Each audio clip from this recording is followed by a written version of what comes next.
Hello, I'm a gust of wind. This is Into the Toad. In ancient Egypt, there was 3 seasons, 3 phases of the year.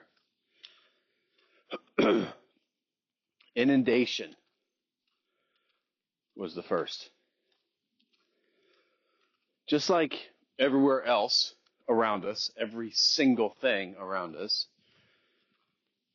the planet, the natural world, the earth, the universe, life itself, is giving us what we need. There's nothing we need that isn't here in abundance in volumes that just will never run out. Look at water. Yeah, we can screw it up. We can dam the rivers and poison the lakes and do all these ridiculous things to continue to eat ourselves to death. But it keeps raining. The cycle keeps flowing. And in ancient Egypt, along the banks of the Nile River, there's a periodic, annual, timely, that could be relied upon to continuously occur. It's still occurring right now. Is that the waters would rise. The land would be inundated. It could be disastrous if you're in the wrong place and you're not planned and all those things, or it could be beneficial and provide everything that's needed for the largest and most sophisticated society that we know of at that time to prosper, which is how the Egyptians handled it. The nutrients from the flood, the consequence of the tragedy, is fertilization. Promise. The toad medicine is from nature.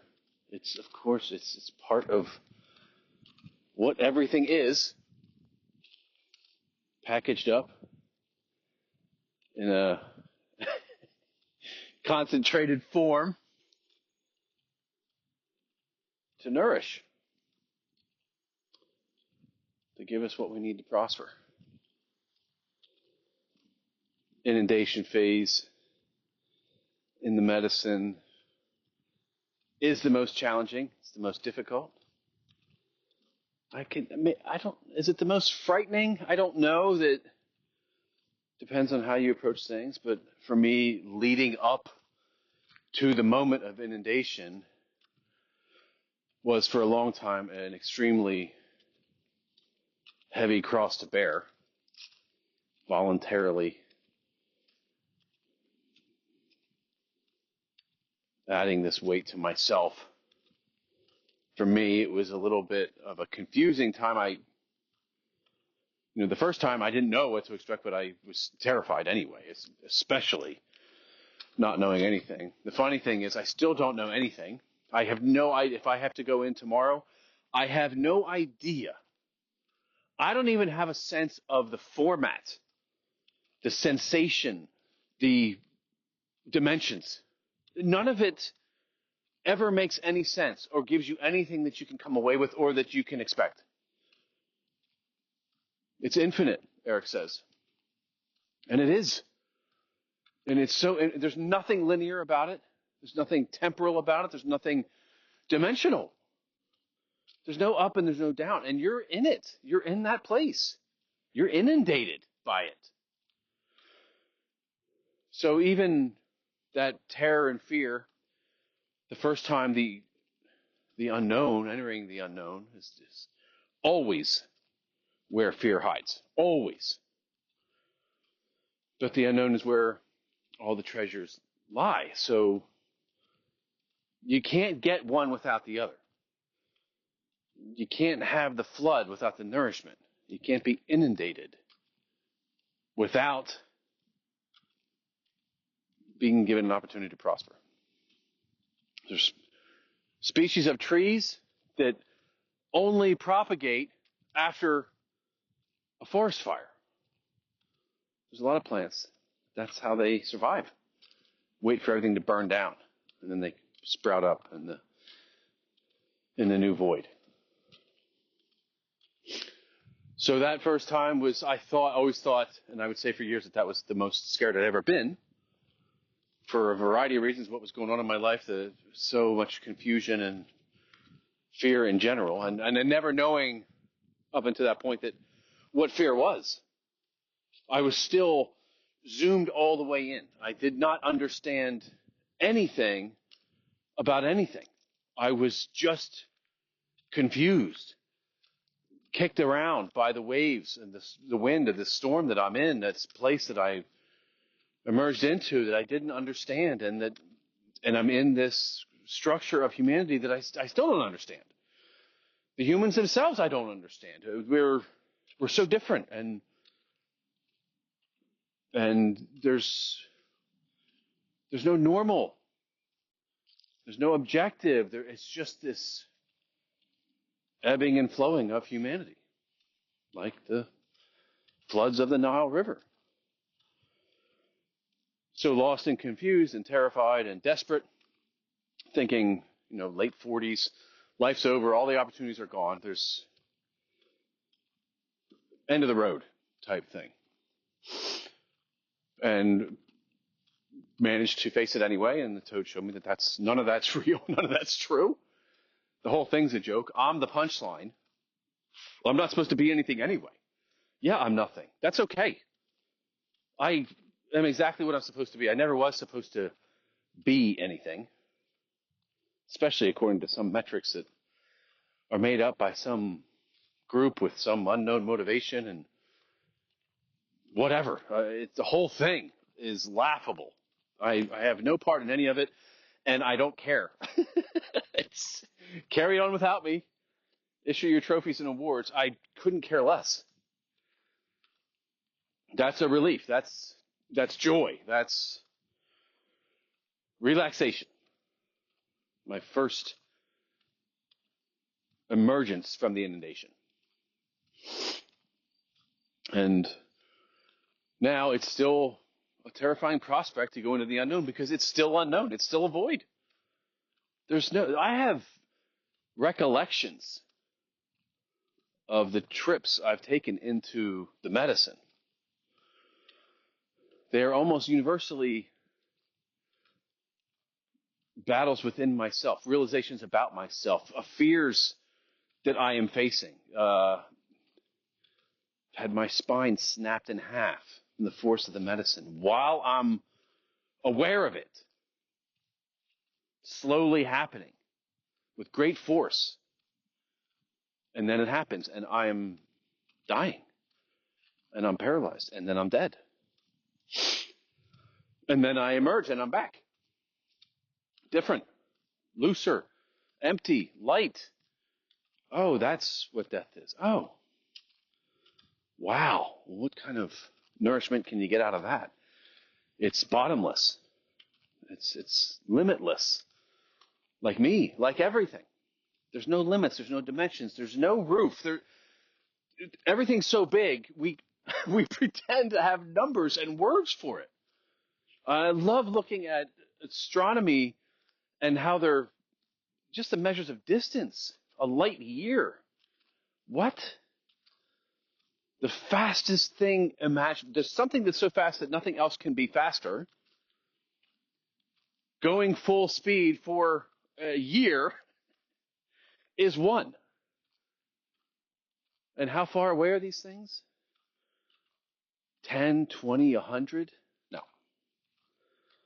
Billions and billions and billions and billions and billions of light years away, separating us from this other thing that we're being told is there. And I'm not saying the scientists are wrong, although scientists are always wrong. If you just look at history, it's just this constant cycle of science being proven wrong and updated with something correct. That's what science is. There's no fault of science. It has the standards to measure, say, this is what we know, and then eventually we learn something else and say, well, we were wrong, and it keeps going. The greatest scientists in the world were wrong about at least one thing, if not more. So let's acknowledge the limitation. It's there. Everything we know today will be disproven tomorrow. The distances of this thing, this universe we call it, which has no edge and yet it's growing, and everything in it, everything that exists, all the stuff is traveling faster than the speed of light, which is already impossible. We've already agreed to that. Yet it's happening.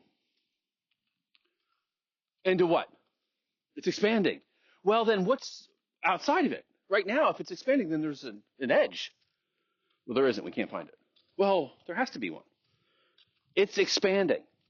How does something expand when the only thing that exists is it? There must be something else to expand into, to get smaller as this gets bigger. Otherwise, our entire notion of what is real is an illusion. We cannot even qualify that something is or isn't there. The scope of our ignorance is astounding. This is not an accusation. This is just, if we just shut up and breathe out and say, okay, I'm not concerned about any of the egotistical measurements or being right or proving someone wrong, then I will eventually, if I sit here long enough, quietly enough, come to realize we don't know anything. But if we focus on the really, really, really, really, really small stuff, we sound like we know something, and we start to notice patterns and behavior. Electrons are spinning around. Atoms are bonded. Molecules are bonded. Okay. Does that help me in any way? It's a lot of effort to say we don't really know what's going on. So let me tell you what color the grass is.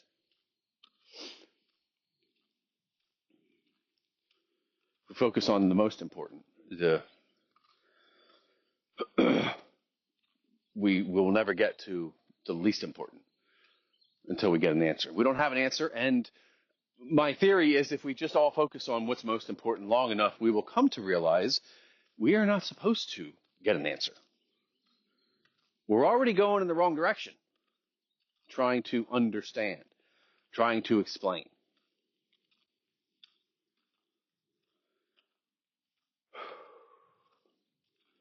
Inundation in the medicine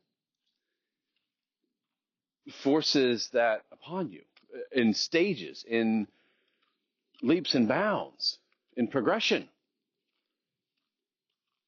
Everything you know won't make sense. Everything. What you are. Not are you a good attorney or a smart professor. That kind of stuff, that's blown up before you're done inhaling the medicine. The real stuff is, where am I? What is this? This. Now. Not a concept of sitting back and wonder what human life means. I mean, you're in the moment for the first time in your life. You're actually in the present moment completely. And in order to be there, you will want to reconcile what it is, where it is, and what you are and your position in it. And none of that will happen. It will be a flood. It will be a tidal wave. It will be an inundation of reality, of which we are not equipped to deal with. We're never equipped to understand it. But for me, coming from an average Western life, 40-ish years of being a quote-unquote normal human in the West, I wasn't prepared for the faintest glimpse. As soon as it showed itself to me, I was gone into some kind of oblivion, thankfully. Because staying in the moment is what would come later. There is no progression, there's no linear aspect to it, but there's more of it, whatever it is at that moment for you. You might not black out into oblivion anymore. You might be able to hold on to it a little bit longer. You might be able to experience it.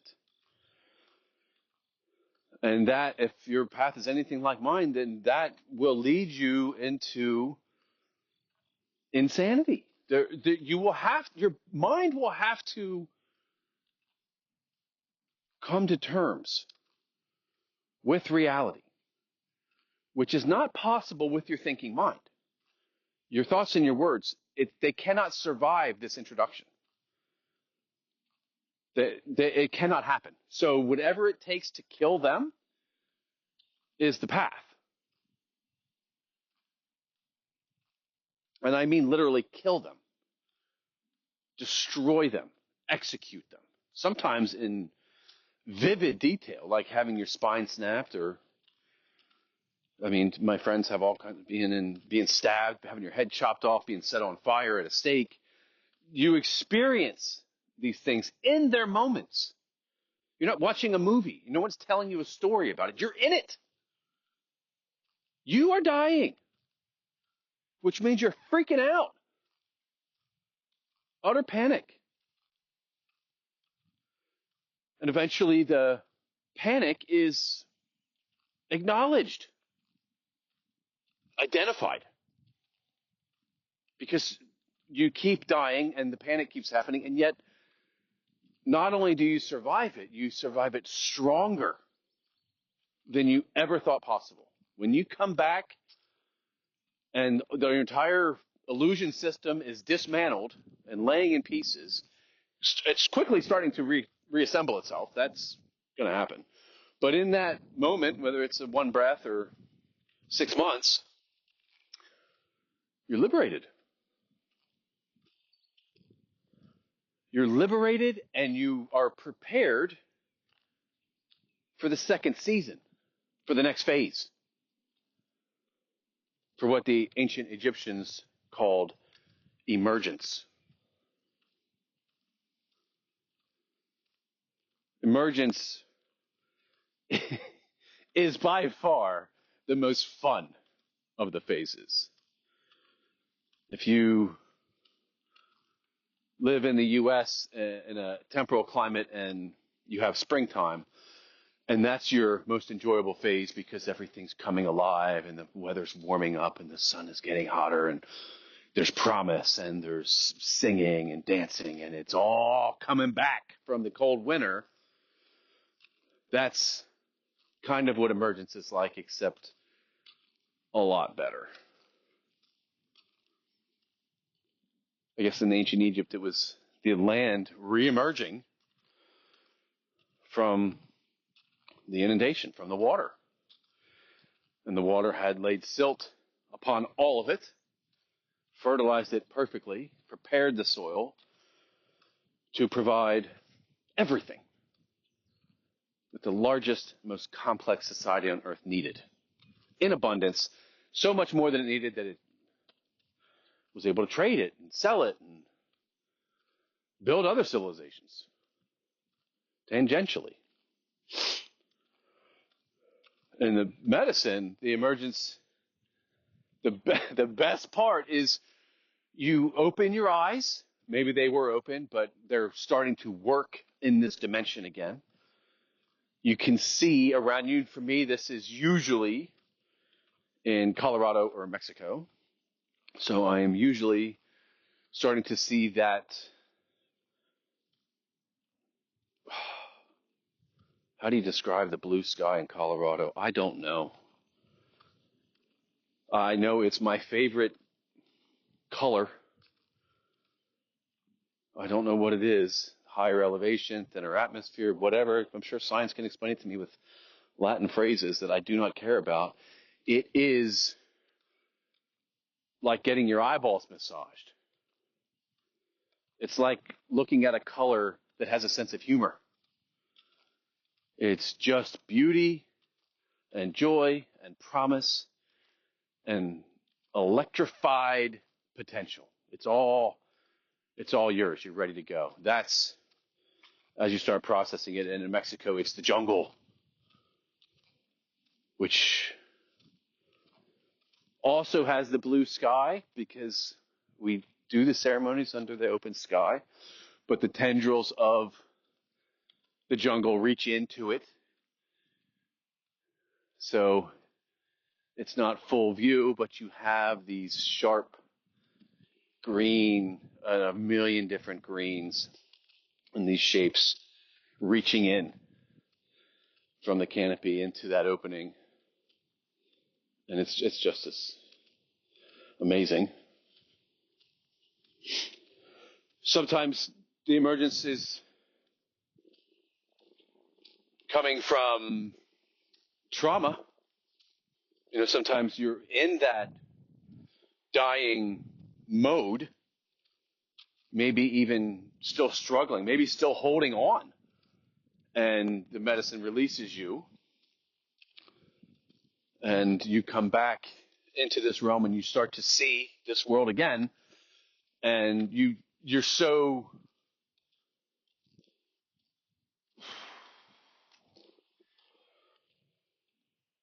I don't know the word. You're so inundated in the medicine, maybe, that you don't know what it is. You're seeing planet Earth, and you're like, where am I? And then you start thinking, what am I? Imagine having no recollection of not your name and where you were born, but humanity itself, planet Earth. You don't know any of it at all. There's no recognition. What would that do to your psyche to be able to see everything for the very first time and then gradually coalesce into your form again and come back into this world with all of its rules and regulations and nonsense? You think it would be an advantage? It certainly is for me. It poses new challenges. Well, how real is all this then? If I can leave it and it's gone, what does that mean? Well, fortunately, it's so beautiful and so full of joy and promise and love that you don't have to sit down and think too hard about what it all means, because it ain't going to matter no matter what. It's here to be enjoyed. You're emerging into it. Now, I had one experience in the medicine where I was born the first time, over 50 years ago now, and this I think was the most traumatic of all of my experiences, the most frightening, the most difficult, the most challenging, the most feared getting into it, the most fear inside it, the most difficulty getting out of it and moving on. The whole thing was, like I usually say to Eric, now it's a joke, but it was almost too much. It's always almost too much with the medicine because that's where it's at. That's where the medicine lives. Right on that edge. It's never too much because you're here. I complained to Eric one time that everything was too much, that I was locking eyes with strangers, and I could feel what they were feeling. It was very uncomfortable. It was fear and anger and just this quickness to attack whatever's coming. Like you see, we throw words around like apex predator and bullshit like that. Well, we humans we're fierce. We're monsters. To everything else, get the hell out of the way. We're like Greek gods to them. You do not want to tangle with us. It is going to end badly for you and everything that you love. And I was feeling that. Even if it's a 14-year-old kid, I'm feeling it. And I was whining to Eric about I can't go into crowded places anymore, and like I was broken or ruined or whatever. So much ego nonsense still in me, and I was like, it's too much. And he just cut me off with a wave of his hand and said, if it was too much, you wouldn't see it. That's what too much means. It's not there. You're not there. If you're there and it's happening, it's not too much. There are no limitations. We don't have limits. But we have assigned a whole bunch for a variety of nonsense reasons. And emerging from the inundation is clarity about all that. Those limits aren't with you at that moment. The construct of your ego and what you think you are and what you're supposed to be and what you're afraid of and why you're such a miserable person and why you're such a failure and such a disappointment, whatever your game is, it's all suspended. Play is suspended. It's halftime, timeout, whatever. That game has stopped for you, for now. For that first now that you get. You got your introduction to now when you were inundated and you can't really recall what happened. I said I recall being born. I was delivered through the birth canal of my mother. That was an experience for me. And when I think about it now, even though it was so difficult, it was a dark phase for whatever. Maybe it was me bringing the darkness in. Who cares? Who cares? But it was dark. It was heavy.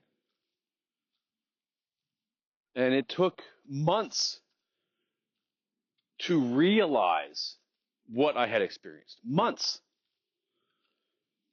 And eventually, at one point, I quietly sat with myself and I remembered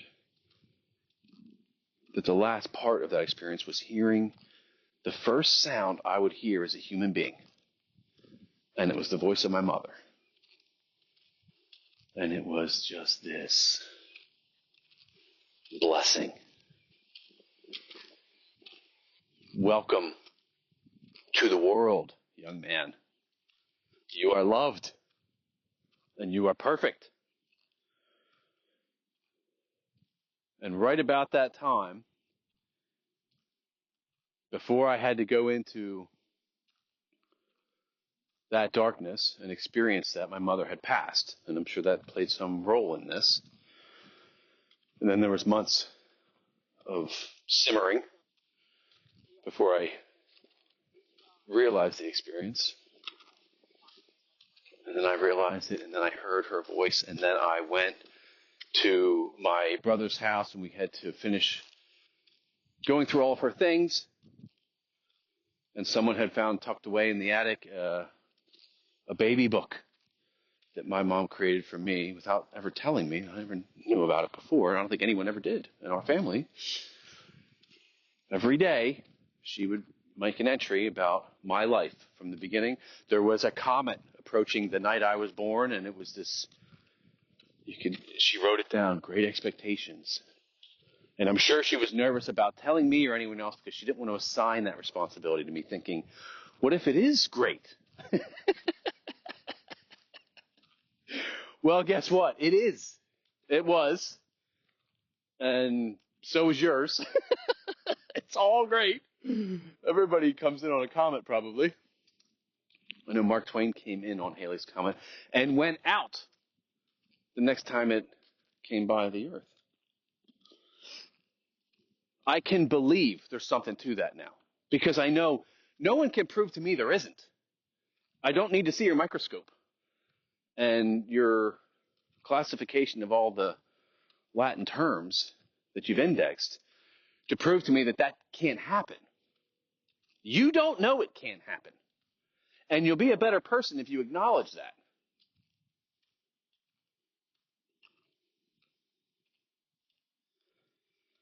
The first page of that baby book that I flipped open Months after that toad experience, soon after realizing that I had heard my mother's voice, that was the first thing these ears ever detected.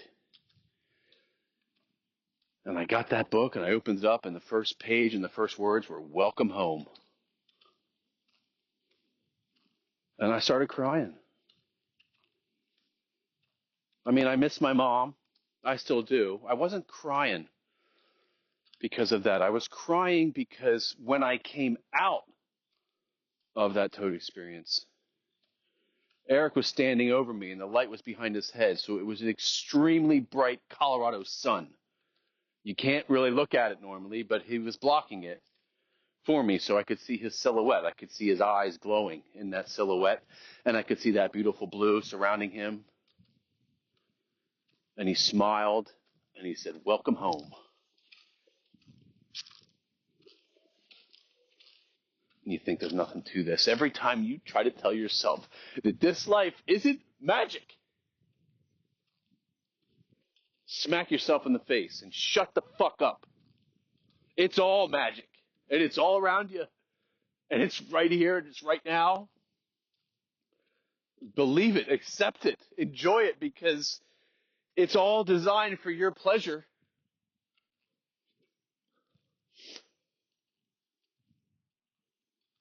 It's designed for your benefit.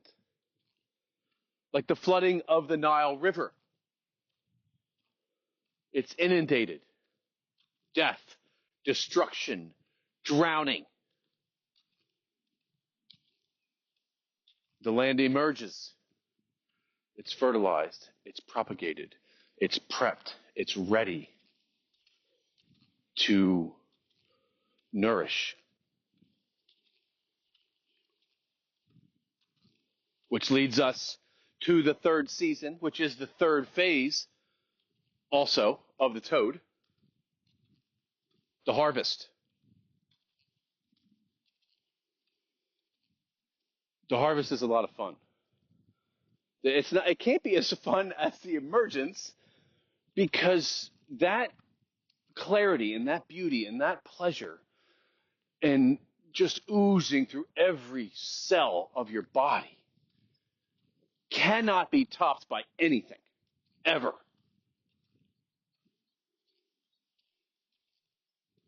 But another beautiful thing about the medicine is that it lingers. The first time I did it, I think it was probably 10 to 12 weeks of ongoing bliss. I can still function. I can still do what's needed. I have good days and bad days. I can dodge the slings and arrows, but I am light. I'm floating through all of it. There's no friction, there's no weight, and therefore there is no stress.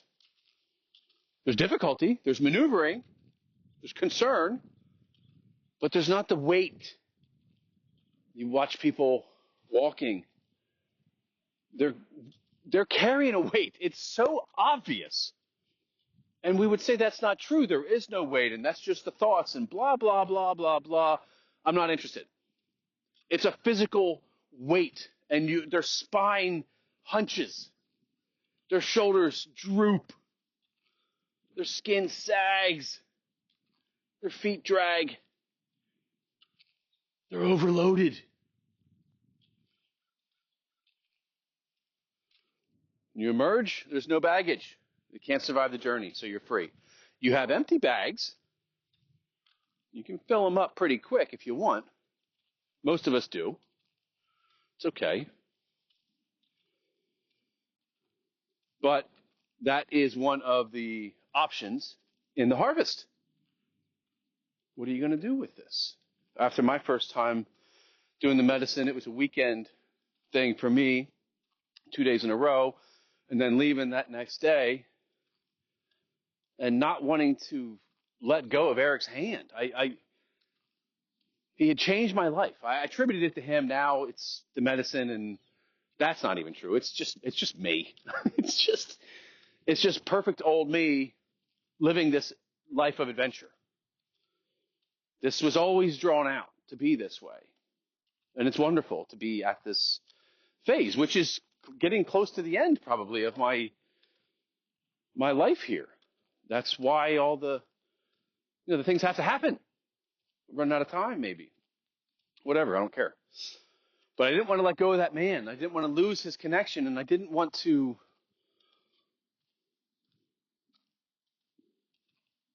screw up the harvest. It's going to be my first one. And I didn't know it at the time, and I didn't use that phrase, and it was just something inside me that said everything had been changed. I am born. I am born. Now what? What moves to make? And at that point, just a lot of timidity. I don't want to make the wrong move. Whereas now, I'm cruising. I'm not too concerned with each move, but I'm having fun making them. Not a lot of dire consequences when you're prepared to die, which is not a gloomy sentiment, by the way. That is the point of life itself. You're not living, you're dying. There's a difference. There's no such thing as living. It implies a different phase. It's all dying. You're in the early phase of it. So going into that first harvest season, I held on to Eric's hand and I said, thank you. And I think I started crying. I didn't know what to say. And he just said, this is consciousness. Don't waste it. Which in those days, in that mode, with those ears and that mind, scared the hell out of me. Well, if you're not supposed to waste it, I probably will. How am I going to not waste it? I haven't been very productive on this earth. Everyone else has more money than me. But I knew what he meant. He knew what he meant. We both nodded. And I went back into my world. Back into the place where I wanted to kill myself just a week earlier. It was that quick of a turnaround. And I was prepared to go back and sit on the couch and open up the wine and crawl back into the non-present moment, which I still enjoy. I am not a monk on top of a mountain living in the eternal moment. That is, I love watching TV and I love drinking wine, and I still do it. But I'm aware of it. I acknowledge it. I'm not hiding. I know what's out there. I know what's coming. It's a balance act. It's like riding a bike. Everybody has their own balance, their own rhythm. Figure it out. Don't pretend you don't. Don't pretend you're not worthy. Don't pretend that all this beauty and joy and love is not yours. Don't pretend that the end of your life is going to be anything but ecstasy and bliss for, well, there's not going to be any time and there's not going to be any weight. And nothing is going to matter. There's nothing that needs fixed. There are no flaws. There's just perfection and vibrating, pulsating, electrified energy. The energy that powers the suns. That's what you're made of. That's what's flowing through you if you let it. That's love itself. See a teenager madly in love, just floating on their feet. That's what they're in. It's a newborn baby. There's just no friction. There's no tension anywhere. Except, oh, I'm hungry. Oh, I'm cold. Oh, I'm scared. I'm in pain. Just responding to stimulus. not manufacturing it, not trying to avoid it, not having any sense of idea on whether it's going to be good or bad. If you give a cat their favorite treat, they relish it. They eat it, and then they clean their face afterward, and then they smack their chops, and they take a nap, and they've enjoyed it. And you give them another one, and they do the same thing. What they don't do is think about the next one before they eat this one. If you give them one, they're not saying there's only one, and I really want more than one. This is how we approach pleasure when it's tangled up in fear. Well, this is the only pleasure I have. I need it right now. I don't want it to end. How long is this going to last? Because once it ends, then I'm back to my fear and my misery. You ever watch someone smoke crack? They never get to enjoy the hit because they know there's a certain amount that's left over. And there's a certain amount of money that's left over. And there's a certain amount of opportunity to be able to resupply. And all this is the equation. There isn't really time to wallow or roll around in the joy that the drug's going to provide. It's all about the next one already. You've missed the ability to eat that treat and clean your face and take a little nap and just be happy that you had it and just enjoy it. And when another one comes, you can enjoy that one. That's the difference between being in the moment and being in some kind of constructed fear palace that most of us live in. Harvest is about engineering that ability. It's about maintaining joy and inner peace and happiness and gratitude. If I had to use one word to describe the toad, it would be gratitude. That's the thing that sets people who know the medicine from people who don't. They don't understand more. They're grateful for what is because they've seen it. The blinders have been removed, the scales have been pulled off, and you were able to experience it. And if you don't, and you can walk down that hill and I've seen people do it. You crack a beer and smoke a cigarette and go right back into your realm. You're allowed to. There's no harm in it. Unless you are not happy there, you don't want to go there, and it's going to produce an endless cycle of misery until you die, well, then the onus is on you to make a better choice that day. To harvest something else. The Nile harvest, the beauty of it is that you can grow anything. It doesn't matter what it is. If you want it, you can have it. That's life. There is nothing keeping you from anything. From those secret things that you're afraid to even say out loud, they're right here. Has anyone ever acquired that? Then you can acquire that. Does it exist? Then you can have it.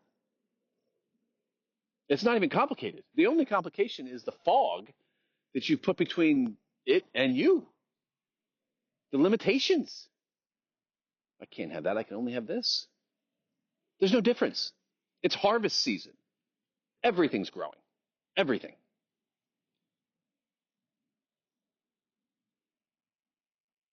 And if you follow this path and you become grateful and you challenge yourself to face the medicine and face yourself, no matter what, you're not going to like some of it. That's hard. It's not like someone telling you you're fat and you get in a fight over it. You're seeing the truth. You're seeing the reality of yourself. You may not like it. In fact, I'm sure you're not going to like some of it. We are monsters, you and I. Do not forget it. These people in these wars killing each other right now and all the innocents being slaughtered. That's you. That's me. That's not some other thing happening some other place. It's us and it's right now. That's what we do. Fortunately, it doesn't matter too much because death is not something to cry over. Death is the only thing that is. Death is right here. It's fine. It's better than fine. It's built by nature. It's of itself. It's glorious. It's perfect. And there's room for you. It's built for you. You're built for it. You are it. Your life can end right now. You're fine. You're fine. Always, always, always.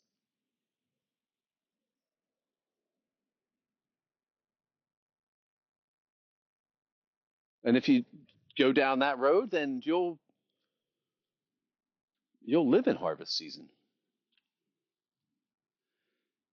You'll either be being inundated,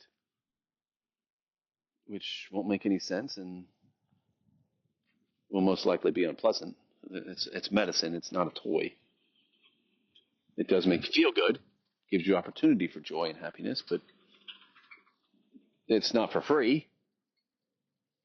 Otherwise, it wouldn't count. So you will either be in inundation, which thankfully it's only 20 minutes or ish of time, and you don't need to do it every day. I don't know how much you'll need to do it. I know people who've done more than me and had a much different experience, and they don't ramble about how wonderful it is and how happy they are. And there's people that, well, it's a story about. Oh, I don't need to tell that story, I guess, but people have different experiences, and maybe you experienced this medicine once, you're inundated. Maybe that's all you need. I think once is enough to alter anyone's life for the better. I believe that. I don't know how much initially, this was something that was maintained by the high priest in the Mayan culture. They were going back and forth in death, from life to death, and telling royalty what was what. And you weren't allowed to just show up with a little bit of money and take a turn. And some of what they learned meant that, people had to be sacrificed. And again, keep in mind that an ancient sport in the Mayan culture was, kind of like our rugby or football or whatever, football, soccer, whatever you want to think about, this field sport. And I mean, it was a little more brutal than what we know. But the competition was a big deal, just like it is now. It's like the Super Bowl or the World Series or World Cup. That level of attention. And the winners of the whole thing were sacrificed. That was the reward. Death wasn't always what it is to you right now. All humans have known it. All humans have had an idea of it. I mean, come on. You can't avoid it. It's coming for everybody. It's been the topic of discussion forever. And there has been cultures that decided to deal with it differently than we are today, which is be afraid of it, don't talk about it, make it dark, make it cold, make it scary, and avoid it. Tell your loved ones to not entertain it. Do not go gentle into that good night.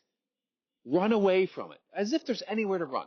An entire culture based on avoiding something that's unavoidable. I think that sums us up. Maybe if there's going to be a history book in the end, we don't even need a whole page.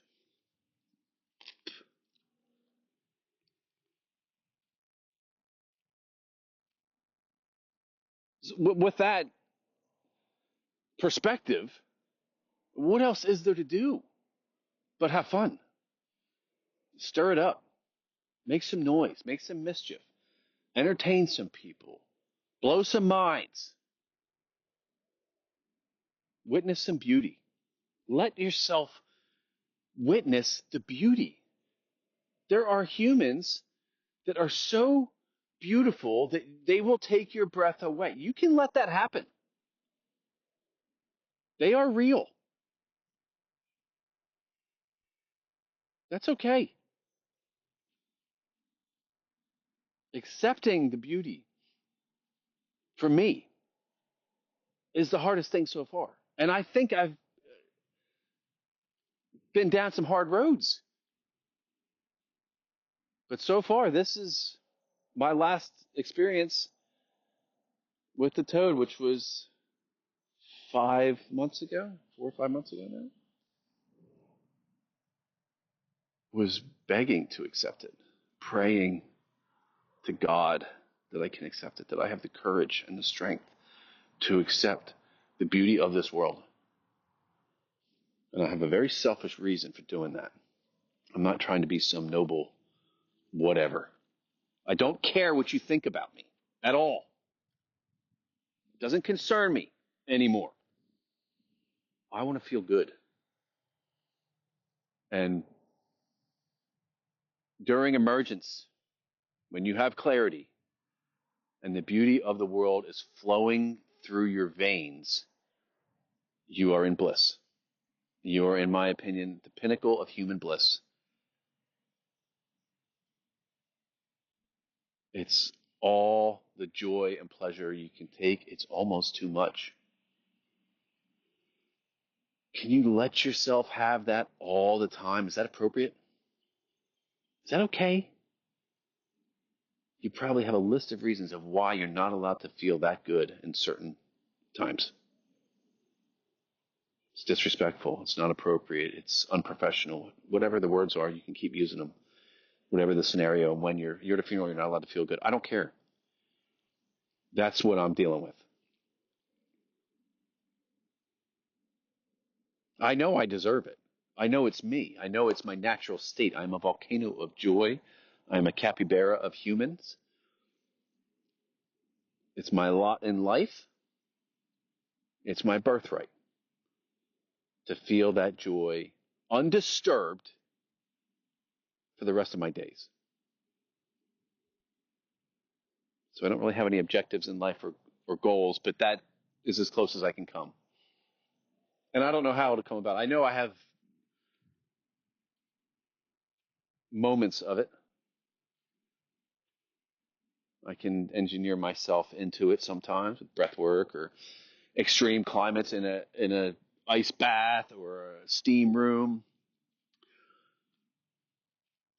Sometimes with exercise, yoga and stretching and music, maybe marijuana, maybe some psychedelics. There's ways to set the stage. I shouldn't need any of them. I don't think Eric does. I think Eric lives in this beauty. He doesn't look like it. He's kind of got a gruff demeanor, kind of a scary looking dude. He never really looks happy, but he is. I think that's his secret, is that he's always happy. He doesn't need to show it. He doesn't need to talk about it. No one can touch it. That's all that there is inside him. And I get that feeling because I've gotten to know him and I spent time with him and we have dinners and we have some wine and we laugh. And sometimes when you hear him laugh, you realize he's in joy. He's just waiting for the joke to be told to let it out.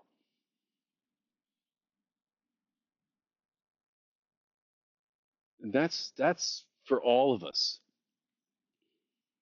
Imagine a world where everyone had that kind of self-possession that if left to their druthers and not disturbed, they're in complete bliss. You don't have to call them to check on them. They're in bliss. That's the default. Oh, the house burned down. Okay, well now they're not in bliss. They're dealing with something that just happened that they have to maneuver around and deal with. Disease, pain, grief, violence, incarceration, IRS, whatever. Who cares? Maneuver. and get back to your position of bliss. It's always available. That's the harvest. That's what we harvest. It's the longest season. Can go on for years. If you choose not to go back into the medicine, and the medicine chooses not to come back to you, which happens, it can it can revisit. It's a little off-putting initially. It can be a little scary. Oh, what is this sensation? Oh, I recognize this. Oh boy, it'll never be, for me anyway, what it was with the medicine, which is untenable in any other environment except the prayer mat and the ceremony spot with Eric. That's the only location and scenario I ever want to experience that level of intensity and universal violence, soul crushing energy. But when it revisits at night, before bed, or in your dreams, or at the gym, or in the pool, or on your walk, you come to accept it, and you come to appreciate it, and you come to be grateful for it, and it's letting you know it's all still here. It's all in me. I don't have to build anything to get back to this emergence. I am emergence.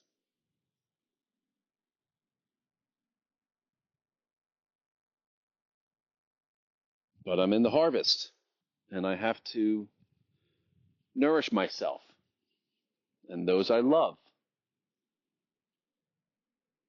And it's not a chore, and it's not some system that I don't understand, and some persecution where no one ever recognizes my abilities and worth. Whatever story you want to tell yourself, it ain't that. It's just a system to maneuver in and around when you need to, and when not, retreat to bliss. You know anybody who doesn't like to socialize too much, but they're really fun when they do, but they really they want to be home with their loved ones, not because they're supposed to. It's their bliss. It doesn't matter what the house looks like, or where it's located, or what the loved ones look like, or what this person looks like. None of that has any relevance at all in what I'm talking about. People know this. They tap into it. They live in it, and it's happiness. And if you're one of them, you're not even listening to this nonsense because you don't need it. I'm talking to the broken, my people, the disheartened, the disillusioned, the disgruntled, the suffering, the addicted, the weak, the sick, the angry. That's where I come from. That's what I used to harvest perpetually. But not anymore. I live in these 3 seasons now, revolve around my forays into the toad, which I don't really have a rhythm for. There was certain times in my life where there was a certain number I would do every year, or certain times. There's still some of that, but the big ceremony just happened last week and I wasn't there because there's other priorities right now, other things. I'm harvesting, and I couldn't stop to be inundated.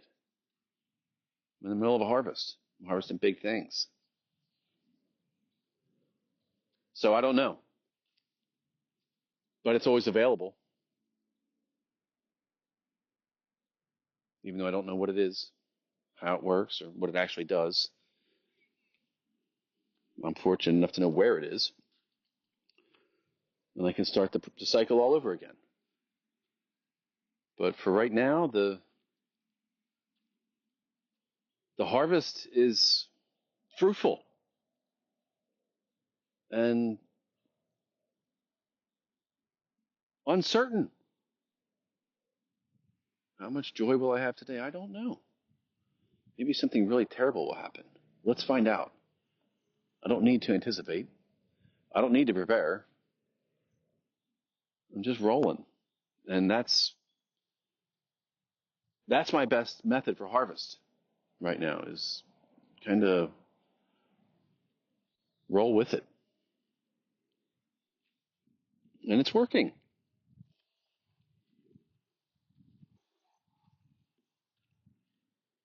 The 3 seasons of the toad exist for a reason, and they're mirrored in nature for a reason. There's no light without dark. I would not have been able to see what I have seen if not for all the darkness I had seen.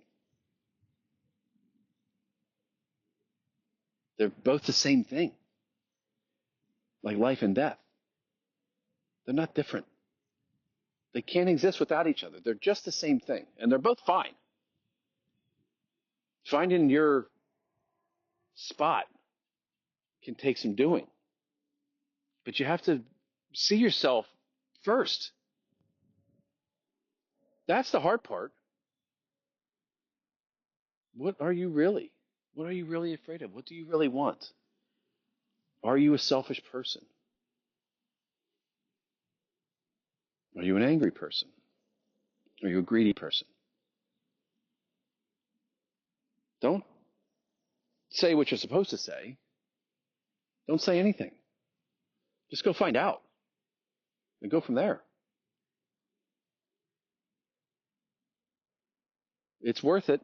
It's worth it. It's not for everyone, and it's not easy. But what else are we going to do here? Clock in and out at some work? I mean, there's nothing else that holds allure. For me, anyway. Nothing. Some things are fun to play with, but there's only one thing that's worthwhile. And that's getting into the cycle of the seasons. To do what I get to do. I don't know how many cycles I have. The Egyptians didn't either. They knew that the cycles would continue, and they responded accordingly. And here we are.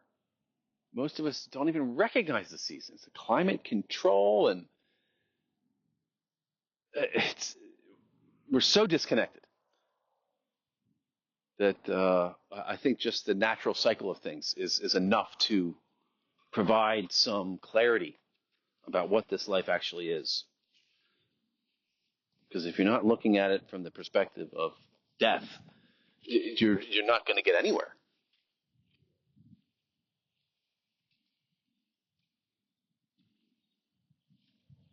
It's the cycle of life. It's the cycle of the toad, and it's the cycle of life.